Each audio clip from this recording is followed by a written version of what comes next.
ఒక రిటైర్ అయిన వ్యక్తి కానీ లేదంటే ఒక పెద్ద అసెట్ అమ్మగా వచ్చిన డబ్బులు కానీ మన దగ్గర ఉన్నాయి. దీన్ని నేను ఎలా డైవర్సిఫై చేయాలి? డెఫినెట్లీ అండి. అంటే దానికి ఒకే దాంట్లో పెట్టకండి ఉమ్, ఫస్ట్ థింగ్.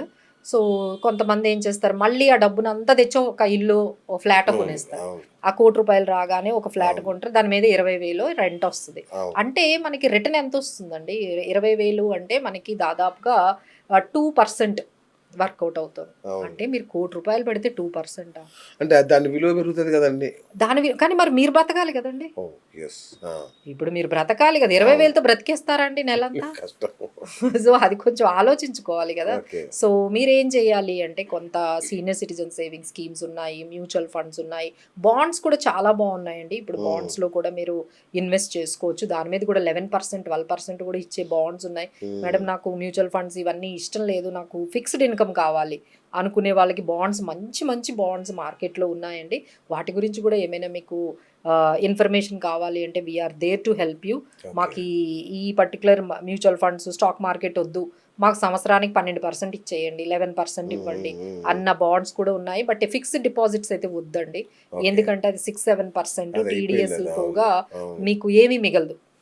సో ఏదైనా మీరు ఇన్వెస్ట్మెంట్ పెట్టండి. ఓ 10-12% రాందే వేస్ట్. వేస్ట్. కరెక్ట్.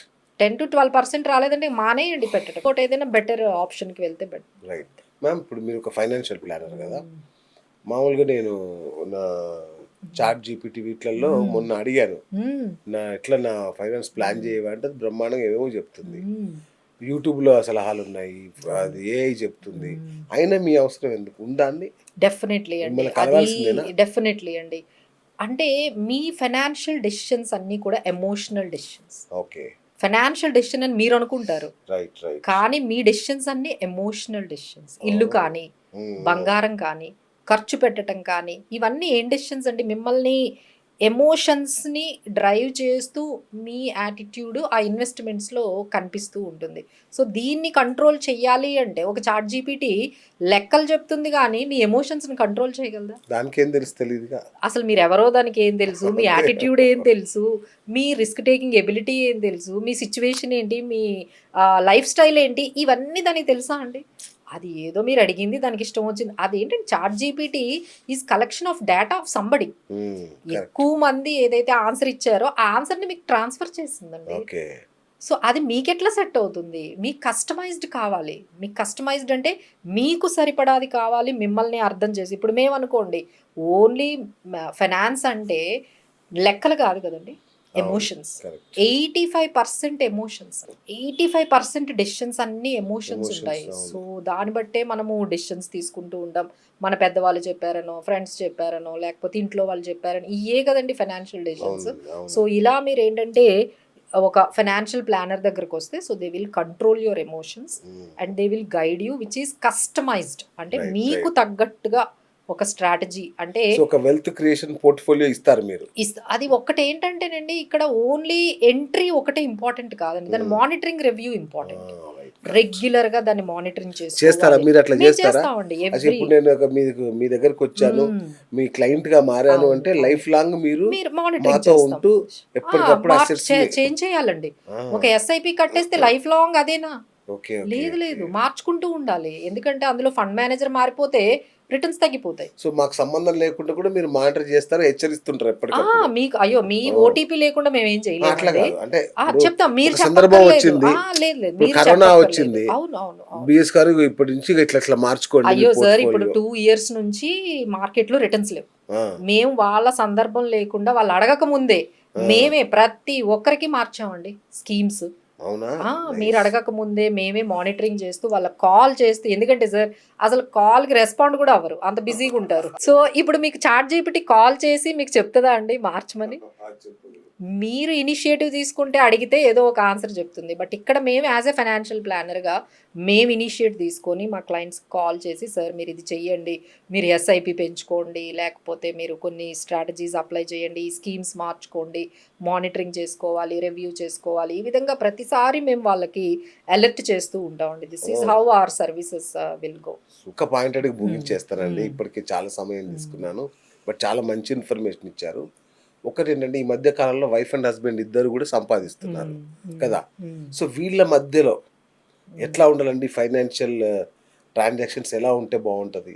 అంటే వాళ్ళిద్దరి మధ్య కోఆర్డినేషన్ అంటే ట్రాన్స్పరెన్సీ ఫస్ట్ మేము అనేది ఏంటంటే ట్రాన్స్పరెన్సీ ఓకే, అనేది ఓకే. మనకు ఉండాలి. అంటే ఇద్దరు ఒక దగ్గర కోఆర్డినేషన్ చేసుకుంటూ కోఆపరేట్ చేసుకుంటూ ఎవరి గోల్స్ వాళ్ళు సెపరేట్గా ఉండొచ్చండి, తప్పేం లేదు. తనకు గోల్స్ ఉండొచ్చు. అంటే భార్యలు ఏమంటారంటే నీ డబ్బు నాదే, నా డబ్బు నాదే అంటే. అయ్యో అట్లా ఏం లేదండి. సో ఇప్పుడు చాలా మంది మెయిన్ జనరల్ గా చూసేది ఏం జరుగుతుందంటే ఒక శాలరీ అంతా ఖర్చులకి వెళ్తే ఆ, ఒక శాలరీ అంతా ఇన్వెస్ట్మెంట్స్ కి అచ్చా, అచ్చా. తర్వాత సేవింగ్స్ కి పెట్టుకుందాము. ఓకే. ఒక శాలరీ అంతా పిల్లల చదువులకి లేకపోతే ఇంటి ఖర్చులకి ఇలా ఈ ఇంత ఆదర్శంగా ఉన్నారా? ఓ, కొంతమంది ఉన్నారండి. అచ్చా, ఓకే, కానీ రైట్. అక్కడ ప్రాబ్లం ఏమవుతుందంటే ఎవరి శాలరీ ఈఎంఐలకి వెళ్ళాలి. కరెక్ట్. ఎవరి శాలరీ ఇన్వెస్ట్మెంట్ కి వెళ్ళాలి. అక్కడ వస్తుంది సార్ ఇంకా అదే అసలు గొడవ పాయింట్ అది. అసలు ఇంతవరకు బానే ఉంది, ఇద్దరు అవును. కోఆర్డినేషన్ బాగా వెళ్ళింది. ఓకే సగం ఏమో దీనికి వాడేద్దాము, అవును. సగం ఇప్పుడు ఎవరి అకౌంట్లోని ఎవరి పేరు మీద ఇన్వెస్ట్మెంట్లు జరగాలి. Yes. అక్కడ నుంచి స్టార్ట్ అవుతుందండి ఇంకా. సో ఇది అసలైన కీలకమైన ప్రశ్న యాక్చువల్ గా. సో ఈమె నా పేరు మీద ఇల్లు కొనాలంటది, Yes. ఆయన పేరు మీద ఆస్తులు సంబంధించి అవును, ఏమైనా అవును. జరుగుతూ ఉంటే సో ఏంటంటే ఫైనల్ గా వాళ్ళు ఏం చేస్తారంటే కంబైన్డ్ గా పెడతారు ఇల్లు. సో అంతవరకు బాగా. ఇప్పుడు మ్యూచువల్ ఫండ్స్ అయితే Yes. మేము చెప్పేది ఏంటంటే వైఫ్ కి సెపరేట్ గా ఒక మ్యూచువల్ ఫండ్ అకౌంట్ పెట్టండి, హస్బెండ్ కి సెపరేట్ గా మ్యూచువల్ ఫండ్ అకౌంట్ పెట్టండి. ఎవ్రీ మంత్ ఒక 30,000 అనుకుంటే ఈమె అకౌంట్ లో ఒక 15,000, ఈయన అకౌంట్ లో Correct. ఒక ఇది మంచి 15,000 idea. పెడితే ఆ. ఇద్దరు కోఆర్డినేట్ అవుతారు. నా అకౌంట్ లో కూడా ఇన్వెస్ట్మెంట్స్ జరుగుతున్నాయని తనకి Yes, అనిపిస్తుంది. correct. అంతే కదా. అలానే ఇల్లుంటే జాయింట్ గా పెట్టుకోండి. So that will happen. అలానే తనకి గోల్డ్ ఉందంటే అవసరానికి ఈయన అప్పు తెచ్చుకుంటూ ఉంటారు అట్లా, ఇంట్లో అట్లా. ఏదైనా అవును. పిల్లలు ఇలా అంటే దానికి సొల్యూషన్ ఉంది. Right. లేదు అని కాకపోతే మనం కాంప్లికేట్ చేసేసుకుంటూ ఉంటాం అన్నమాట. అవును. అంటే వీళ్ళకి అంటే ఎప్పుడు ఒక ఫైనాన్షియల్ ప్లాన్ అవసరం అని నిజంగా నాకే తెలియదు ఇప్పటిదాకా. అవును ఇట్లా ఒకరు ఉంటారు, వాళ్ళ దగ్గరికి వెళ్ళి మన అవును. గోడి వెళ్ళాలండి, చెప్పుకుంటే వెళ్ళాలి వాళ్ళు సాల్వ్ చేస్తారనే ఐడియా సగటు భారతీయుడికి లేదు అసలు actually. లేదండి. ఎందుకంటే ఫైనాన్షియల్ లిటరసీ ఫస్ట్ లేదు. కరెక్ట్.